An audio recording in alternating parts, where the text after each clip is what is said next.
কবি নেতা আমরা মজলিস শাইখুল হাদিস ইবনে শাইখুল হাদিস আল্লামা মামুনুল হক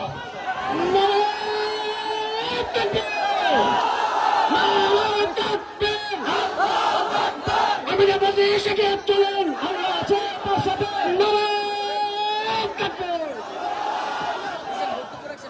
السلام عليكم ورحمة الله. الحمد لله رب العالمين والصلاة والسلام على سيد الأنبياء والمرسلين وعلى آله وأصحابه أجمعين. أعوذ بالله من الشيطان الرجيم. بسم الله الرحمن الرحيم. الذين إن مكناهم في الأرض أقاموا الصلاة وآتوا الزكاة وأمروا بالمعروف ونهوا عن المنكر ولله عاقبة الأمور. বাংলাদেশ খেলাফত মজলিস নারায়ণগঞ্জ জেলা ও মহানগরের উদ্যোগে আয়োজিত আজকের এই গণসমাবেশে উপস্থিত সংগ্রামী সভাপতি, উপস্থিত বাংলাদেশ খেলাফত মজলিসের কেন্দ্রীয় ও স্থানীয় নেতৃবৃন্দ, সর্বস্তরের নেতা কর্মী, তৌহিদি জনতা, সংগ্রামী আমার নারায়ণগঞ্জের জেলাবাসী, আমি আজ বৃষ্টি বিঘ্নিত এই প্রতিকূল আবহাওয়াকে উপেক্ষা করে নারায়ণগঞ্জের প্রাণকেন্দ্র ডিআইটি মসজিদ চত্বরে সমবেত হাজার হাজার এই জনতার বিপুল উপস্থিতিকে বাংলাদেশে ইসলাম প্রতিষ্ঠার পূর্বাভাস হিসেবে আগামী নির্বাচনে ইসলামপন্থীদের অভূতপূর্ব বিজয়ের পূর্বাভাস হিসেবে বিবেচনা করতে চাই।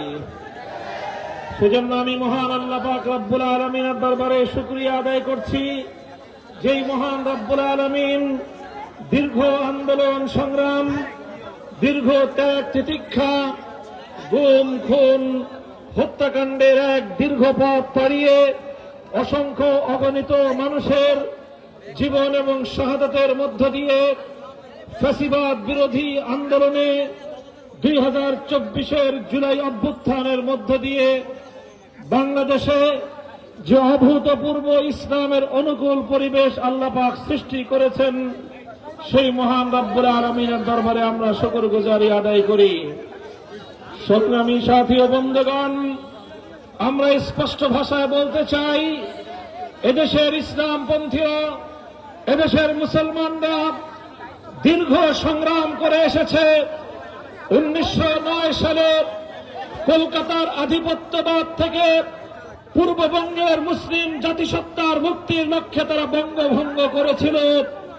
তারা মুসলমানদের মুসলিম জাতিসত্তার ভিত্তিতে একটি মানচিত্র এবং একটি দেশ গঠন করার লক্ষ্যে 1947 সালে তারা দিল্লিকে সালাম জানিয়ে তারা স্বতন্ত্র একটি মুসলিম ভূখণ্ড গড়বার লক্ষ্যে সুদূর সেই পিন্ডির সঙ্গে জোটবদ্ধ হয়ে দিল্লিকে বাংলাদেশের এই পূর্ববঙ্গ থেকে, পূর্ব পাকিস্তান থেকে বিতাড়িত করেছিল। এরপরে শুরু হয় 1947 সাল থেকে 1971 সাল পর্যন্ত দীর্ঘ এক সংগ্রাম, ইসলাম প্রতিষ্ঠার সংগ্রাম, রাষ্ট্র ব্যবস্থায় ইসলামী শাসনতন্ত্র প্রতিষ্ঠার সংগ্রাম। দুর্ভাগ্যজনকভাবে 1947 সালে ইসলাম প্রতিষ্ঠার অঙ্গীকার করে দেশের মানুষের ম্যান্ডেট নেওয়া হয়েছিল। বাংলাদেশের মানুষ ইসলামী রাষ্ট্র প্রতিষ্ঠার জন্য অভূতপূর্ব যে গণরায় দিয়েছিল, পশ্চিম পাকিস্তানের স্বৈর শাসকেরা 24 বছর পর্যন্ত বাংলাদেশের মানুষের সেই অভিপ্রায়কে গলা টিপে হত্যা করার পায়তারা চালিয়েছে। ইসলামের সঙ্গে তারা গাদ্দারি করেছিল। ইসলামী শাসন কায়েম করবার অঙ্গীকার করে সেই অঙ্গীকার ভঙ্গ করে একদিকে বাংলার মুসলমানদেরকে তারা বোকা বানাবার চেষ্টা করেছে, আরেকদিকে স্বয়ং সৃষ্টিকর্তা আল্লাহর সঙ্গে তারা বিশ্বাসঘাতকতা করেছিল, যার অনিবার্য ফলশ্রুতিতে 1971 সালে মিথ্যার বিরুদ্ধে সত্যের যুদ্ধ হয়েছিল। 1971 সালে জালিমের বিরুদ্ধে মজলুমের লড়াই হয়েছিল। 1971-এ বৈষম্যের বিরুদ্ধে সাম্যের লড়াই হয়েছিল। দীর্ঘ 9 মাসের মুক্তি সংগ্রামের মধ্য দিয়ে অত্যাচারী জালিম স্বৈরাচারী পশ্চিম পাকিস্তানি খান পাঠানদেরকে বাংলার মানুষ ঝাঁটাপেটা করে বিদায় করেছিল। এদেশের মানুষ স্বপ্ন দেখেছিল একটি বৈষম্যহীন বাংলাদেশ হবে। এদেশের মানুষ রক্ত দিয়ে জীবন দিয়ে তারা স্বপ্ন দেখেছিল একটি শান্তির রাজ কায়েম হবে। কিন্তু দুর্ভাগ্যজনকভাবে আমরা দেখলাম 1971-এর মুক্তিযুদ্ধে নেতৃত্ব দানকারী আওয়ামী লীগের নেতা শেখ মুজিবুর রহমান সাহেব 9 মাসের হাজার হাজার শহীদ মুক্তিযোদ্ধাদের রক্তের সঙ্গে বেইমানি করে মুক্তিযুদ্ধের কয়েক মাসের মধ্যে নয়াদিল্লিতে ইন্দিরা গান্ধীর চরমতলে বাংলাদেশের স্বাধীনতাকে তিনি বলি দিয়েছিলেন। তিনি দিল্লি থেকে ধর্মনিরপেক্ষতা নামক এক কুফরি মতবাদকে এনে বাংলার মানুষের উপর চাপিয়ে দিলেন, যে বাংলার মানুষ শত শত বছর ধরে ইসলামী শাসন কোরআনের শাসন কায়েম করবার জন্য দিল্লিকে তালাক দিয়েছিল, কলকাতাকে লাথি মেরেছিল। সেই বাংলার মানুষের উপর আবার দিল্লির আধিপত্য বাস্তবায়নের জন্য 1972 সালে বাকশালী ভারতীয় দালালের এবং ভারতীয় আধিপত্যবাদের চুক্তিপত্র নামে বাংলাদেশের সংবিধানকে তিনি ভারতের হাতে তুলে দিয়েছিলেন। এরপরের ইতিহাস গাদ্দারির ইতিহাস, এরপরের ইতিহাস 71-এর মুক্তিযুদ্ধের চেতনার নামে 72-এর ভারতীয় দালালির সংবিধান এবং ভারতীয় দালালির আধিপত্যবাদের ইতিহাস রচনা করবার ইতিহাস এবং 71-এর নামে 72-এর ভেজাল চেতনা মার্কেটিং করবার ইতিহাস। 53 বছর পর্যন্ত আমরা দেখেছি যখনই এদেশের মানুষ ভারতীয় আধিপত্যবাদের বিরুদ্ধে রুখে দাঁড়াবার চেষ্টা করেছে, যখনই এদেশের মানুষ ধর্মনিরপেক্ষতা নামক ভারতীয় আধিপত্যবাদকে বাংলাদেশ থেকে উৎখাত করবার চেষ্টা করেছে, তখনই এদেশের মানুষকে রাজাকার এবং মুক্তিযুদ্ধ স্বাধীনতা বিরোধী ট্যাগ দিয়ে শেখ হাসিনা এবং তার দোসরেরা বাংলাদেশকে ভারতের একটি অঙ্গরাজ্য পরিণত করবার পায়তারা চালিয়েছিল। চূড়ান্তভাবে জুলাই অভ্যুত্থানের সময় যখন আমার 4 কোটি ছাত্র জনতা মেধার ভিত্তিতে বাংলাদেশকে গঠন করবার যৌক্তিক দাবি নিয়ে মাঠে নামল, তখন ভারতীয় সেবাদাসী শেখ হাসিনা আমার 4 কোটি সোনার সন্তানকে রাজাকারের বাচ্চা বলে গালি দিয়েছিল। সেদিনই আমাদের সোনার ছেলেরা বলেছিল, অধিকার চাইলে যদি রাজাকার হতে হয়, দেশের সাম্যের কথা বললে যদি রাজাকার হতে হয়, বৈষম্যের বিরুদ্ধে কথা বললে যদি রাজাকার হতে হয়, দিল্লির বিরুদ্ধে স্লোগান তুললে যদি রাজাকার হতে হয়, প্রতিটি শিক্ষাঙ্গনে স্লোগান উঠেছিল আমি কে তুমি কে। সেদিনই শেখ হাসিনার ক্ষমতার কফিনে সর্বশেষ ব্রেক ঠুকে গিয়েছিল। সংগ্রামী সাথী ও বন্ধুগণ, অতীতের তিক্ত অভিজ্ঞতাকে স্মরণ করে আমি আজ বাংলাদেশের ঐতিহ্যবাহী আন্দোলন সংগ্রামের এই গৌরবোজ্জ্বল ভূমি নারায়ণগঞ্জের রাজপথে আমি বলতে চাই, 71-এর মুক্তিযুদ্ধের চেতনাকে যেভাবে 72-এর বাকশালী সংবিধানের মাধ্যমে চিন্তা এবং হাইজ্যাক করা হয়েছিল, আবার 24-এর গণ অভ্যুত্থানের চেতনাকে হাইজ্যাক করার চেষ্টা চলছে। পরিষ্কার ভাষায় বলতে চাই, 2024-এর জুলাই বিপ্লবের চেতনাকে যদি কেউ বাইপাস করে আগামীর বাংলার রাজনীতির গতিপথ নির্ধারণ করতে চায়, রাজপথে যুদ্ধ হবে, রাজপথে যুদ্ধ হবে।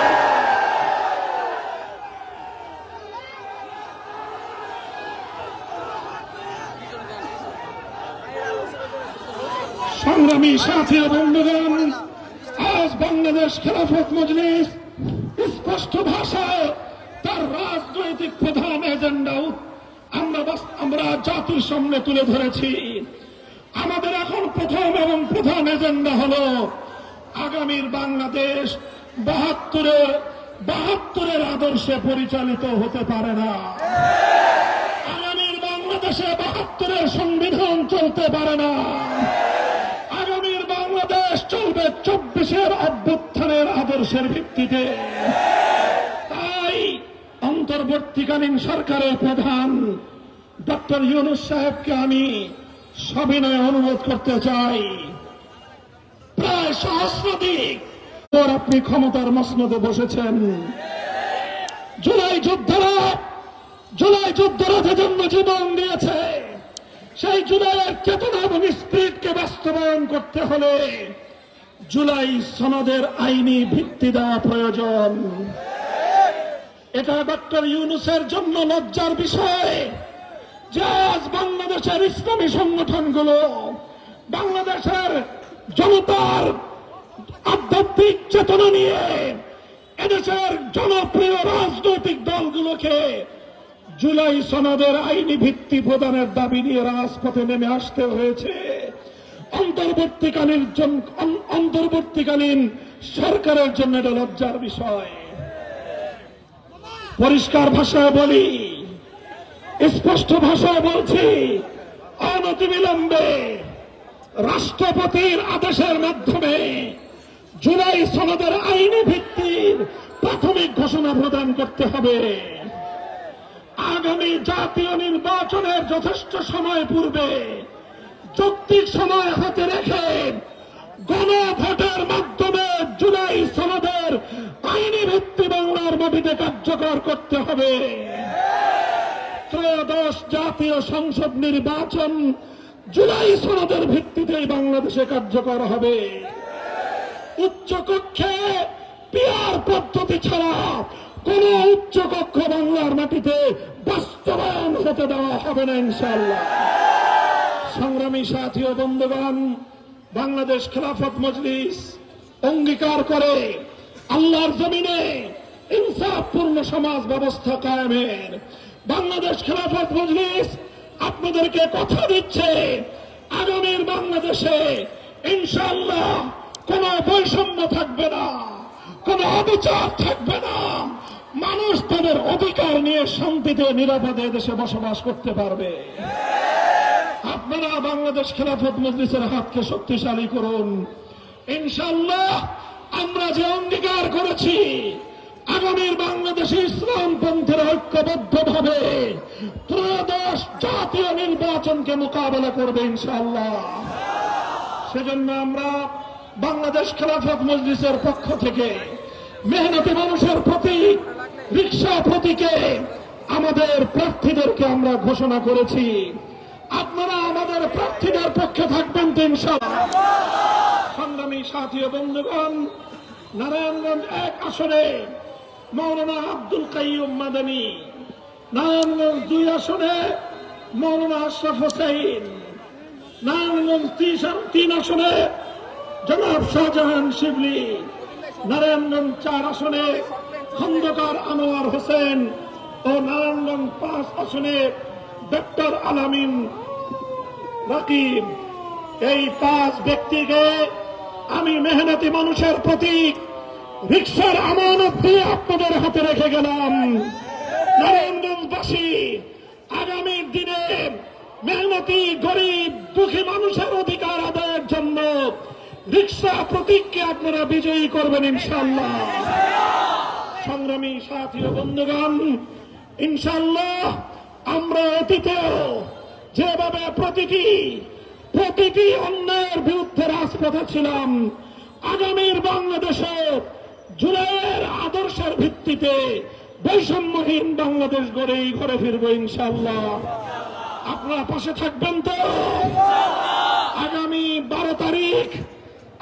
12 তারিখ বাংলাদেশ খেলাফত মজলিসের পক্ষ থেকে সারা দেশের প্রতিটি জেলায় জেলায় জুলাই সনদ বাস্তবায়ন সহ 5 দফা দাবিতে মাননীয় প্রধান উপদেষ্টা বরাবর ডিসি অফিসের মাধ্যমে স্মারকলিপি প্রদান কর্মসূচির ঘোষণা করা হয়েছে। সেই স্মারকলিপি কর্মসূচিতে আপনারা সকলে অংশগ্রহণ করবেন ইনশাআল্লাহ। আমি আপনাদের সাথে প্রতিশ্রুতি দিচ্ছি ইনশাআল্লাহ আগামীর বাংলাদেশ হবে বৈষম্যহীন বাংলাদেশ। আগামীর বাংলাদেশ হবে ভারতে আধিপত্যবাদ মুক্ত বাংলাদেশ। বাংলাদেশে আর ভারতপন্থী অথবা আমেরিকাপন্থী কোন রাজনীতি চলবে না। আগামীর বাংলাদেশে চায়নাপন্থী আর পিন্ডিপন্থী রাজনীতি চলবে না। আগামীর বাংলাদেশে বাংলাদেশপন্থীদের রাজনীতি চলবে ইনশাআল্লাহ।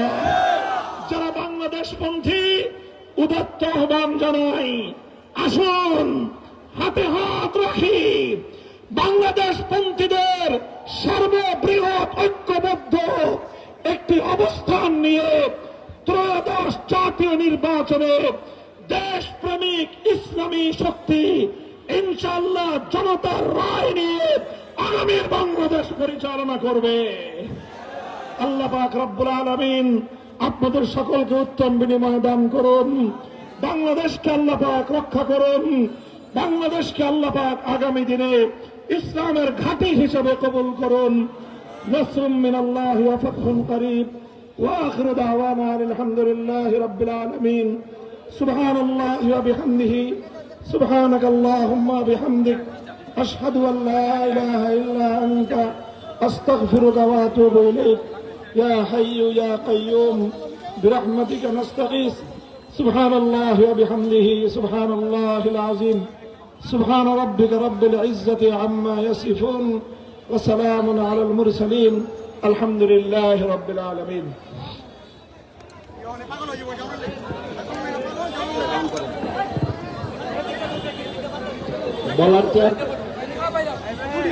ভলান্টিয়ার ভাইরা অবশ্যই আমরা আমাদের সমস্ত জিম্মাদারি পালন করার পরে আমরা এখন থেকে স্থান ত্যাগ করব। নামাজের পরে আমরা দায়িত্বশীল সমস্ত ভাইরা মসজিদে বসবো। বাংলাদেশ খেলাফত মজলিস নারায়ণগঞ্জ জেলা এবং মহানগরের সমস্ত